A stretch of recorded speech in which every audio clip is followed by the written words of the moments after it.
नमस्कार दोस्तों, स्वागत है आप सभी का इस वीडियो में। आज इस वीडियो में जो लोग यूपी एंट्रेंस की तैयारी कर रहे हैं, जेईई कब की तैयारी कर रहे हैं, जो पॉलिटेक्निक की तैयारी कर रहे हैं, जो इंजीनियर की चाह रखते हैं, ऐसे विद्यार्थियों के लिए हम एक ऐसे लेसन के बारे में पढ़ने जा रहे हैं जिसका वेटेज आपके एग्जाम में बहुत ज़्यादा, ठीक है। इसमें आपका 6 से 10 नंबर फंसना ही फंसना है।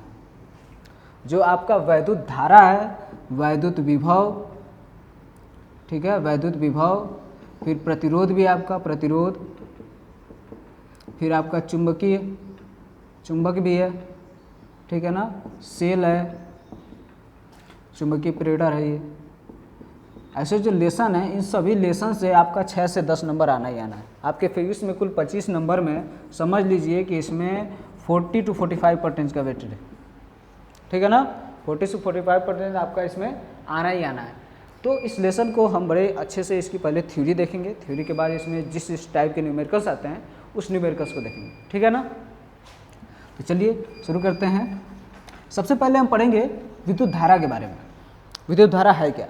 इसके पिछले वाले वीडियो में हमने ये बता रखा है कि जो आवेश होता है वो क्या होता है। फिर भी हम उसको एक बार चर्चा कर लेते हैं, क्योंकि जो आवेश है, आवेश से ही पूरी इलेक्ट्रिसिटी को पढ़ाया जाता है, ठीक है ना।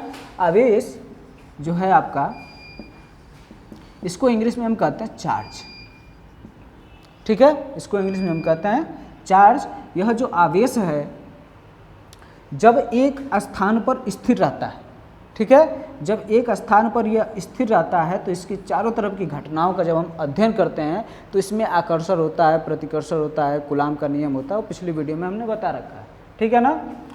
तो जब स्थिर रहता है तो इसको हम कहते हैं इलेक्ट्रोस्टैटिक्स, ठीक ना, इलेक्ट्रोस्टैटिक्स यानी कि स्थिर वैद्युत,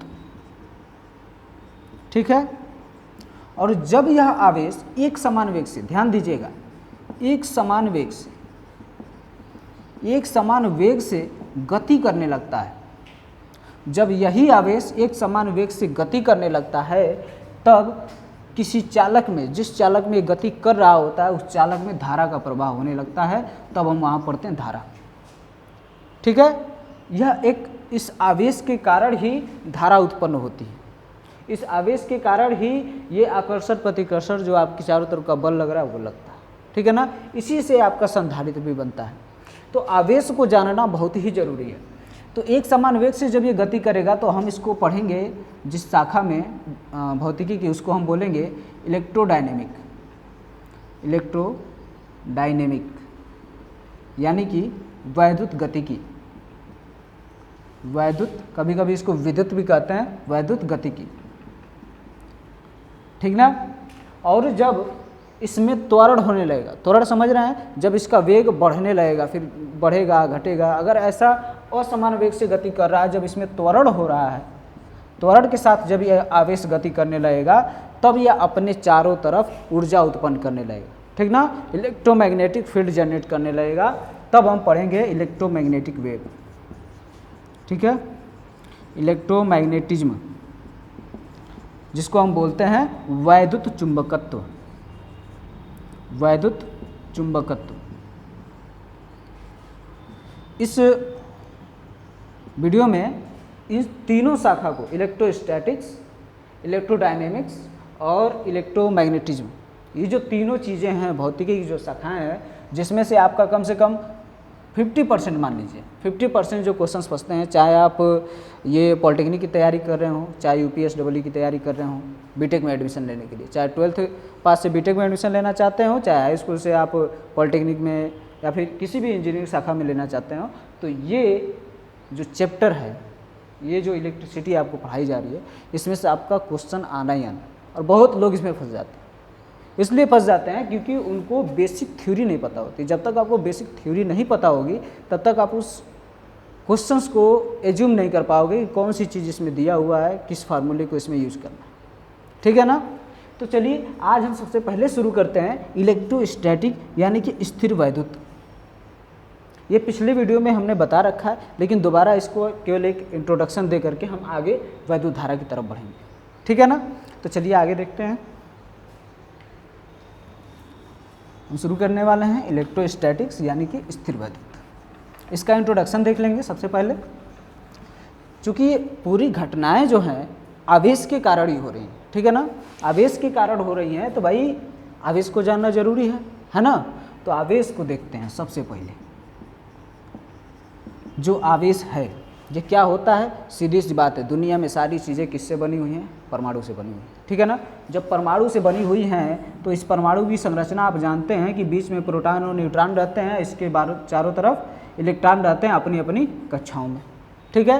तो जब बाहरी कक्षा से इलेक्ट्रॉन निकल जाते हैं, कौन से इलेक्ट्रॉन, केवल मुक्त इलेक्ट्रॉन, ठीक है, मुक्त इलेक्ट्रॉन। मुक्त इलेक्ट्रॉन कहने का मतलब ये कि जो इस नाभिक से बहुत कम बल से बंधे होते हैं, बहुत दूर होते हैं, आसानी से जिनको निकाला जा सकता है उनको हम कहते हैं मुक्त इलेक्ट्रॉन, ठीक ना, जो बाहरी कोश में रहते हैं। तो जब ये इलेक्ट्रॉन निकलते हैं तो इसमें प्रोटॉन का प्रभाव बढ़ जाता है। आप जानते हैं कि जितना नंबर ऑफ इलेक्ट्रॉन होता है इसमें उतने ही नंबर ऑफ प्रोटॉन होते हैं, ठीक ना। तो जब इलेक्ट्रॉन निकल गया तो प्रोटॉन इसमें ज़्यादा हो गया, ठीक ना।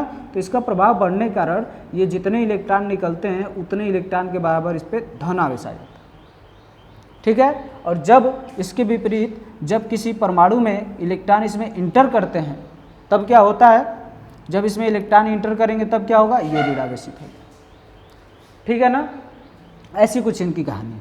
आवेश बना कैसे, किसी भी परमाणु से, किसी भी तत्व के परमाणु से जब इलेक्ट्रॉन निकलता है या उसमें अधिकता होती है या कमी होती है तब आपका आवेश बनता है। और कितने तरह के आवेश बनते हैं, 2 तरह के। जब इलेक्ट्रॉन की कमी हुई, ठीक है, तब क्या बना, धन आवेश, ठीक है। जब इलेक्ट्रॉन क्या हुआ, अधिक हुआ, यानी कि इलेक्ट्रॉन उसमें आया, ठीक ना, तब ये क्या हो गया, ऋण आवेशित हो गया, ठीक है ना। 2 तरह के आपके आवेश बने। आवेश के बारे में और जानकारी है थोड़ी बहुत, जैसे कि मूल आवेश क्या होता है, आप किसी भी परमाणु से न्यूनतम एक ही इलेक्ट्रॉन निकाल सकते हैं। तो न्यूनतम आवेश कितना आ सकता है भाई, 1 इलेक्ट्रॉन के बराबर। और यह भी जानना जरूरी है कि जो आपका इलेक्ट्रॉन है उस पर कितना आवेश होता है, 1 इलेक्ट्रॉन पे होता है -1.6 × 10⁻⁻19 कूलम, इतना आवेश होता है, ठीक है ना। 1 इलेक्ट्रॉन पर इतना आवेश होता है, यानी कि अगर एक धन आवेश आया है तो उस पर कितना आएगा इलेक्ट्रॉन पे आवेश, इतने के बराबर, ठीक है ना।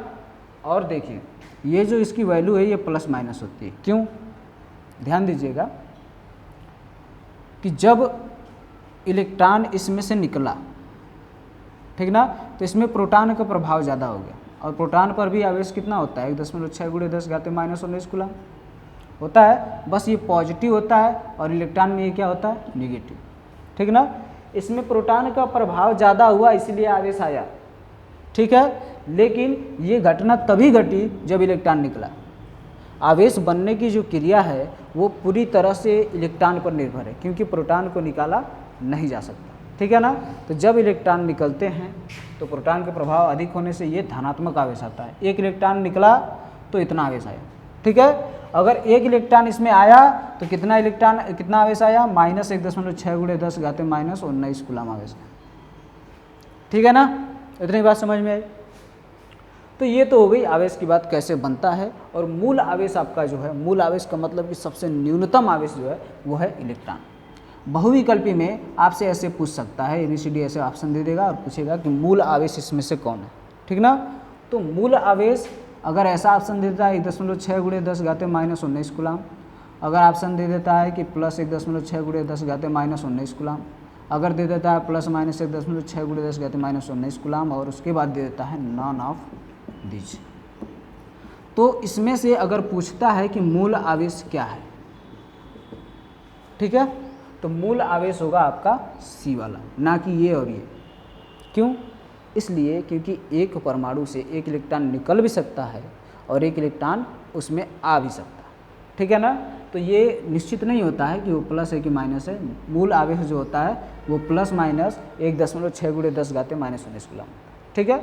वो डिपेंड करता है कि वो आवेश उसमें इलेक्ट्रॉन की कमी हो रही है या इलेक्ट्रॉन की अधिकता हो रही है, ठीक ना।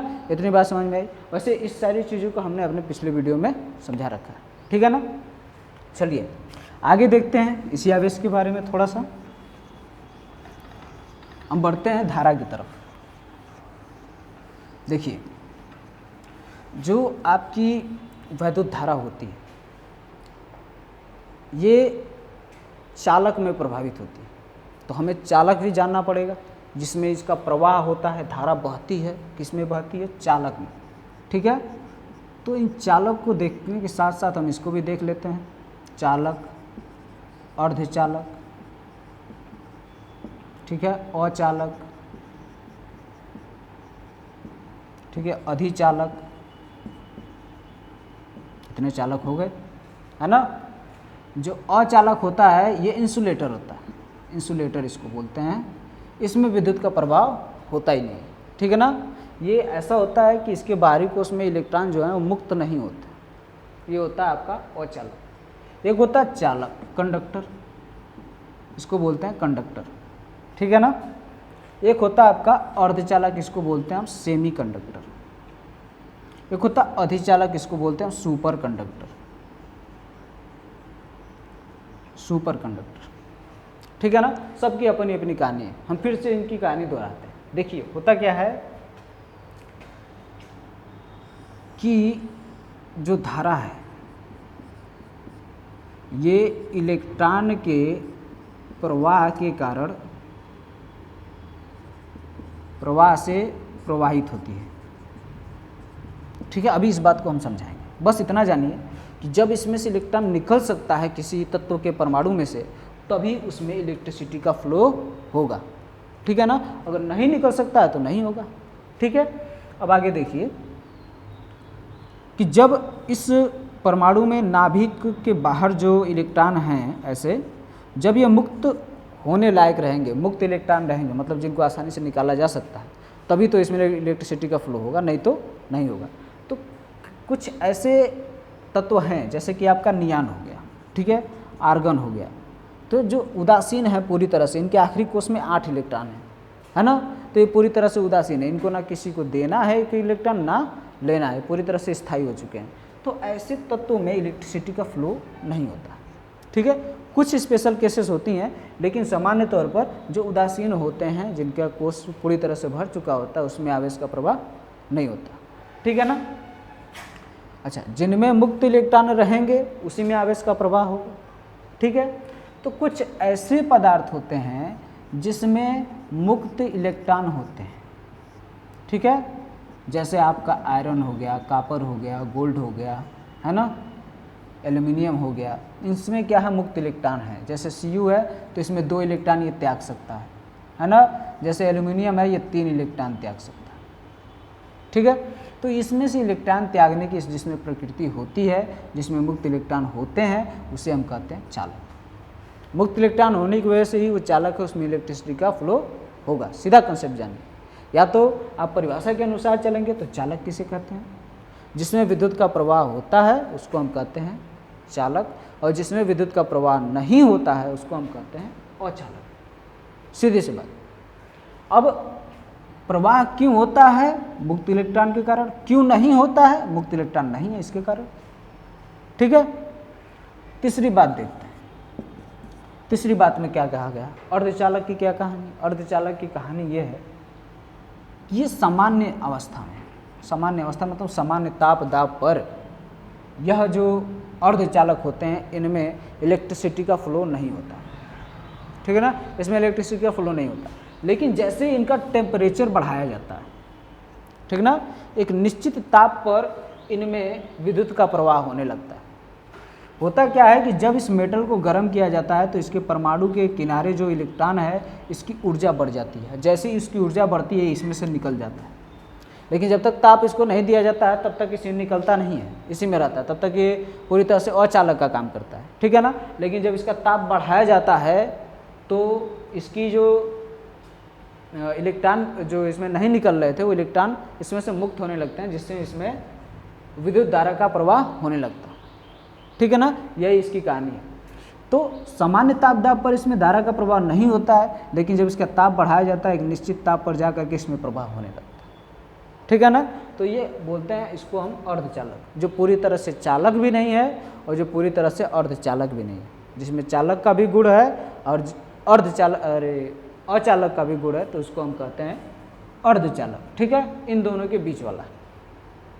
अब आते हैं चौथे नंबर पर सुपर कंडक्टर, जिसको हम बोलते हैं अधिचालक। अधिचालक क्या है? अधिचालक वे पदार्थ हैं जिनमें विद्युत का प्रवाह लगभग 100% होता है, मतलब सबसे तेज होता है।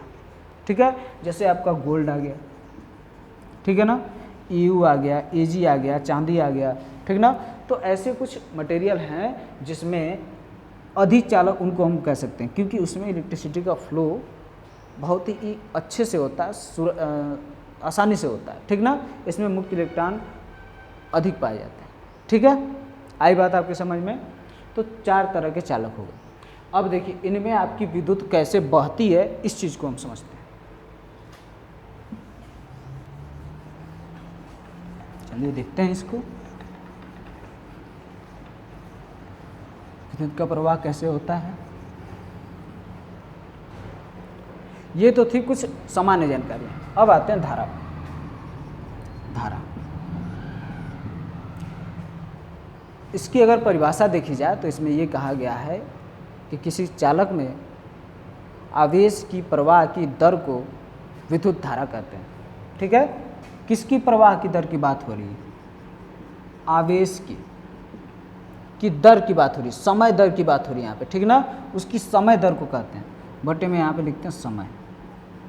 सीधी सी बात है कि मान लीजिए कि ये कोई कंडक्टर है, ठीक है, ऐसा कोई कंडक्टर है, इसको हमने ऐसे वायर से जोड़ रखा है, ठीक है, नीचे ऐसे बैटरी लगा रखी है हमने, ध्यान दीजिएगा इसमें। ये बैटरी का पॉजिटिव वाला पोल है, ये है, ये बैटरी का पॉजिटिव वाला पोल है, ये निगेटिव वाला, हमने उल्टा जोड़ा हुआ है, ध्यान दीजिएगा। इधर का आपका पॉजिटिव है बड़ा वाला, जो छोटा वाला है ये आपका निगेटिव है, ठीक है ना। पॉजिटिव निगेटिव समझ ही रहे होंगे। आगे देखिए, तो इसमें होता क्या है कि जो आपका निगेटिव वाला ऋणात्मक सिरा जो है, जो ऋणात्मक एनोड है, इलेक्ट्रोड है, इसमें से इलेक्ट्रॉन निकलते हैं। ठीक है, मान लीजिए यहाँ पे बैटरी है तो उस बैटरी में से यहाँ से इलेक्ट्रॉन निकलते हैं और ऐसे आते हैं। ठीक है, ऐसे इलेक्ट्रॉन इसमें बहते हैं। इलेक्ट्रॉन जब इसमें आते हैं, ये मान लीजिए कोई चालक है, अगर अचालक होता तो इलेक्ट्रॉन आके यहीं रुक जाते, यहाँ से इसमें मुक्त इलेक्ट्रॉन रहेंगे ही नहीं, तो उधर ये जाने नहीं देंगे। होता क्या है कि आसपास ऐसे परमाणु होते हैं, ठीक है, ऐसे चिपके होते हैं परमाणु। तो इलेक्ट्रॉन मान लीजिए यहाँ से इसमें कोई आया तो इसको एक अधिक मिल गया इलेक्ट्रॉन, तो ये अपना वाला इधर वाला एक इलेक्ट्रॉन इसको दे दिया, इसमें अधिक हो गया तो ये इलेक्ट्रॉन इसको दे दिया, इसमें अधिक हो गया तो ये इलेक्ट्रॉन इसको दे दिया। तो इस तरह से इलेक्ट्रॉन का प्रवाह होता है, ठीक ना। ये इसमें कूदते रहते हैं ऐसे, और जब इसमें आते हैं और इसमें जब इलेक्ट्रॉन त्यागने की प्रवृत्ति नहीं होती है तो इलेक्ट्रॉन ऐसे त्यागते ही नहीं आगे, तो आगे धारा का प्रवाह नहीं होता है, ठीक है ना।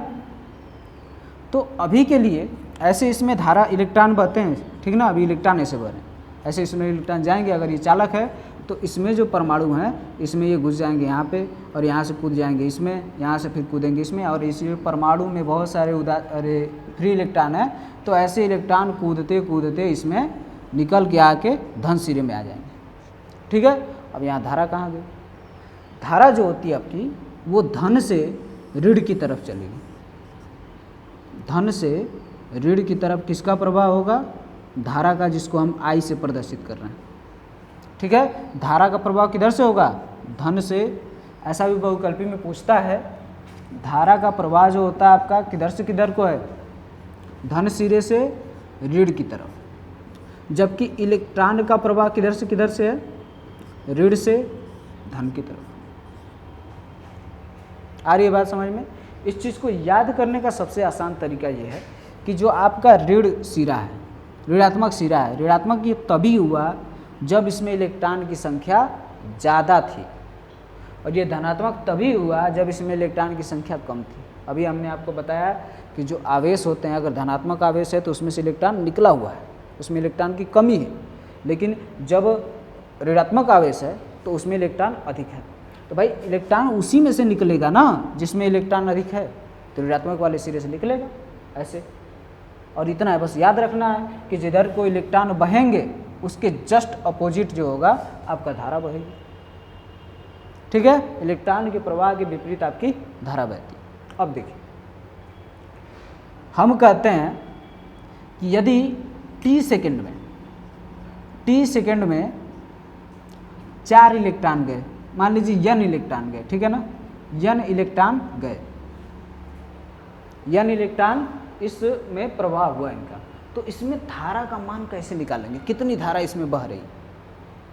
धारा का मान हम ऐसे निकालेंगे कि I बराबर हम निकालेंगे प्रति सेकंड कितने इलेक्ट्रॉन जा रहे हैं, उनका प्रवाह ही तो निकालना है, कितने एक सेकंड में कितने चले जा रहे हैं, प्रति सेकंड में कितने चले जा रहे हैं, ये निकालना है, ठीक ना। तो हम क्या करेंगे, हम कह रहे हैं भाई t सेकंड में n इलेक्ट्रॉन चले गए। अगर हम इसको ऐसे न्यूमेरिकल वे में कहते हैं, मान लीजिए 5 सेकंड में 5 इलेक्ट्रॉन चले गए, तो हम पूछेंगे 1 सेकंड में कितने चले गए, इसका प्रवाह क्या है, तो आप क्या बताएंगे, इस 5 से इस 5 को डिवाइड कर देंगे, दोनों तरफ 5 से डिवाइड कर देंगे, तो 1 सेकंड में 1 इलेक्ट्रॉन गया, यही हो गया इसका प्रवाह। सेम प्रोसेस यहाँ पर भी है, t सेकंड में अगर n इलेक्ट्रॉन जा रहा है तो 1 सेकंड में कितना जाएगा, 1 सेकंड में इलेक्ट्रॉन कितना जाएगा, NE/T। सिंपल सी बात है भाई, NE/T, यही फार्मूला है I बराबर। और जो NE लिख रहे हैं यही आवेश है, इसी को हम Q से भी प्रदर्शित करते हैं, Q = NE, ठीक है ना। Q क्या है, आवेश की मात्रा है, N क्या है, इलेक्ट्रॉनों की संख्या है, और E क्या प्रदर्शित कर रहा है, एक इलेक्ट्रॉन पर आवेश को प्रदर्शित कर रहा है, ठीक है। अब देखते हैं कि इस पर किस तरह के प्रश्न आते हैं। बहुत ही आसान प्रश्न आते हैं, उसको देखिए लगाने का तरीका क्या। अभी हमने आपको केवल 2 चीज़ें बताई हैं। पहला कि जो धारा होती है, आवेश के प्रवाह की समय दर को हम कहते हैं धारा, जो फार्मूला होता है I = NE/T होता है, जहाँ पर I धारा है और जो N है इलेक्ट्रॉनों की संख्या है, E जो है वो एक इलेक्ट्रॉन पर आवेश की मात्रा है, ठीक, और T समय है जितने समय में उनका प्रवाह हुआ है, ठीक है। और ये जो धारा है किधर से किधर को बहती है, धन से ऋण की तरफ, जो इलेक्ट्रॉन होते हैं वो कहाँ से जाते हैं, ऋण से धन की तरफ, ठीक है ना। आगे देखिए इनके जो प्रश्न आते हैं वो किस तरह के आते हैं, यही सबसे इम्पोर्टेंट है।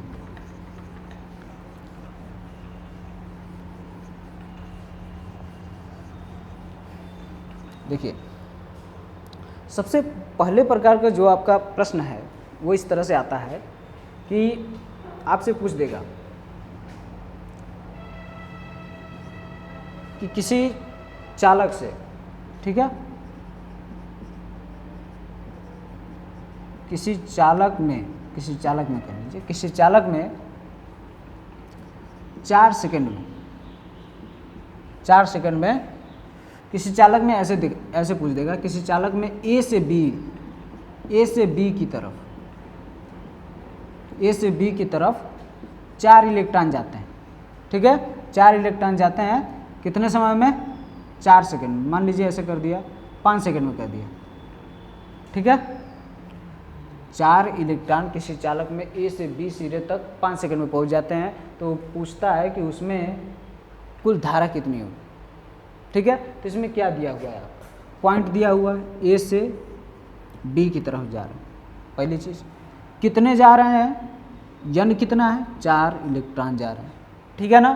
फिर कहेगा समय कितना लग रहा है, 5 सेकंड का लग रहा है, ठीक है ना। तो धारा कितनी होगी, और इसमें आपको डायरेक्शन भी पूछ सकता है, प्रश्न कुछ ऐसे दे देगा, इसका ऑप्शन जो होगा ऐसे देगा, पहले दे देगा कि A से B की तरफ धारा चली जा रही है और कितनी जा रही है, कामा करके वो लिख देगा, ठीक है। मान लीजिए यहाँ लिख दिया 0.5 एम्पियर, ठीक। B ऑप्शन दे देगा कि धारा का प्रवाह हो रहा है A से B की तरफ हो रहा है, इसकी वैल्यू बदल देगा, ठीक है, 0.123 बोल देगा ऐसे एम्पियर, ठीक है ना। तो इस तरह से प्रश्न आएंगे। C ऑप्शन दे देगा आपका, मान लीजिए ये दे दिया, B से A की तरफ दे दिया 0.8 एम्पियर, ठीक। D दे दिया नॉन ऑफ दिस, या फिर ऐसे कह देगा A से B की तरफ 0.8 एम्पियर, ऐसे ऑप्शन दे देगा, ठीक ना। अब इसे सॉल्व करना है, सिंपल सी बात है कि इलेक्ट्रॉन किधर से किधर को बह रहे हैं भाई, A से B की तरफ, तो धारा सीधी सी बात है इसकी क्या होगी, उल्टी होगी। तो धारा किधर से होगी, B से A की तरफ, यानी कि इन दोनों में से कोई सही होगा, ठीक है। वैल्यू निकालते हैं भाई, वैल्यू कितनी है, वैल्यू इसकी निकालेंगे। देखिए इसमें जो वैल्यू है ये गलत है, हमने ऐसे ही लिख दिया है, यहाँ से निकालते हैं क्या आता है। क्या आएगा, आई इक्वल्स टू होगा आपका NE/T, यही तो है। इलेक्ट्रॉनों की संख्या कितनी है भाई, 4 है। एक इलेक्ट्रॉन पे आवेश कितना होता है, हमेशा याद रखिएगा 1.6 × 10⁻19 कूलम, ठीक ना। यहाँ पे लिख दीजिए 1.6 × 10⁻19 कूलम, ठीक है। नीचे क्या है, कितना समय लगा, 5 सेकंड का टाइम लगा, ठीक ना। अब आगे इसको सॉल्व करते हैं, कितना हो जाएगा ये, इसको डिवाइड करते हैं, 5 से डिवाइड होगा नहीं तो इससे हम इसको डिवाइड कर देते हैं, 0.8 आएगा, 5 × 40 इंटू 1.6 इंटू 10⁻⁻19, ठीक है ना। इसको इसमें मल्टीप्लाई कर देते हैं, कितना आ जाएगा, 8 से 48 को 8, 80 लगा 4 और 128, ठीक ना। तो यहाँ पर 2 अंक पे दशमलव, तो यहाँ पे भी 2 अंक पे लगा देंगे, इंटू 10⁻⁻19, ठीक है ना। तो कुल धारा का मान कितना आ जाएगा, I equals to 1.28 into 10⁻⁻19 ampere, ठीक है ना। अगर 4 इलेक्ट्रॉन इधर 5 सेकंड में चले जा रहे हैं तो धारा का प्रवाह किधर से होगा, B से A की तरफ। तो ऑप्शन आपका ऐसे बनेगा 1.28 इंटू 10⁻⁻19 कूलम, यहाँ पर भी 1.28 इंटू 10⁻⁻19 कूलम। जानते हैं ऑप्शन ऐसे बनता है जैसे कि एकदम उसके करीब ही ऑप्शन दिया रहेगा, ठीक ना। जैसे कि ये दोनों आ गया तो अगर कोई आंसर लेके चला आएगा तो इसमें गलती कर देगा कि धारा का प्रवाह किधर से किधर को हो रहा है, ठीक है ना। इस बात को समझिए। फिर अगले क्वेश्चन की तरफ चलते हैं। अगला क्वेश्चन कैसे पूछता है, अगला प्रश्न देखिए। अभी ये सिंपल क्वेश्चन था, आवेश का धारा का जो प्रवाह था उससे। आगे देखिए,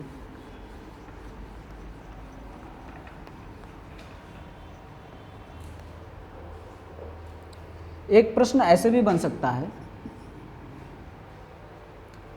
कि 2 वस्तुएं हैं ऐसे, आवेश और विद्युत धारा को दोनों को मिला करके, ठीक ना। एक वस्तु है जिसपे धन आवेश है इतना, ठीक है ना। मान लीजिए इतने 10 इलेक्ट्रॉन के बराबर, 10 इलेक्ट्रॉन के बराबर इस पर धन आवेश है, और दूसरी वस्तु है यहाँ पर, इस पर है 5 इलेक्ट्रॉन के बराबर ऋण आवेश, ठीक है। ऐसी स्थिति है, फिर बोलेगा कि इन दोनों को अगर एक तार से जोड़ दिया जाए तो इस तार में धारा कितनी होगी, धारा का मान बताइए, ठीक है। और ये भी बोल देगा कि वस्तु A से B की तरफ है या B से A की तरफ। साधारण क्वेश्चन है, ठीक है। इसको 2 पार्ट में भी पूछ सकता है अलग अलग, हम दोनों को मिला के बता रहे हैं। सारे सवाल के जवाब इसमें मिल जाएंगे आपको। आवेश से अगर पूछता है उससे भी, और धारा से पूछता है उससे भी, ठीक है ना। अब देखिए इस प्रश्न को कैसे हल करेंगे। सबसे पहले हमें ये देखना होगा कि इलेक्ट्रॉनों का प्रवाह किधर से किधर को हो रहा है। देखिए यहाँ पर 10 इलेक्ट्रॉन क्या है, कम है ना। 10 इलेक्ट्रॉन इसमें कम है, और इसमें क्या है, 5 इलेक्ट्रॉन अधिक है। तो इलेक्ट्रॉन किधर से किधर की तरफ जाएंगे, इसमें से इलेक्ट्रॉन निकल के इसमें आएंगे। सीधी सी बात है भाई, इसमें 5 ज़्यादा हैं, इसमें 10 कम है।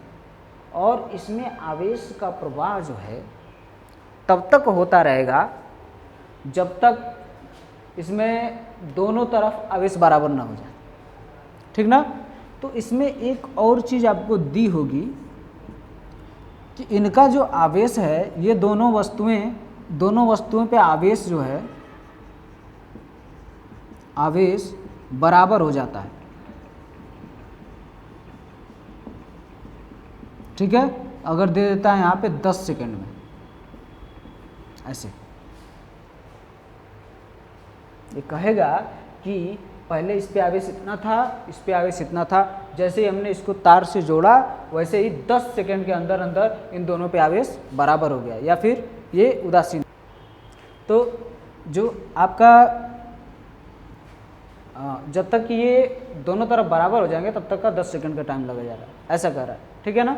तो देखिए कैसे लगाते हैं इसको।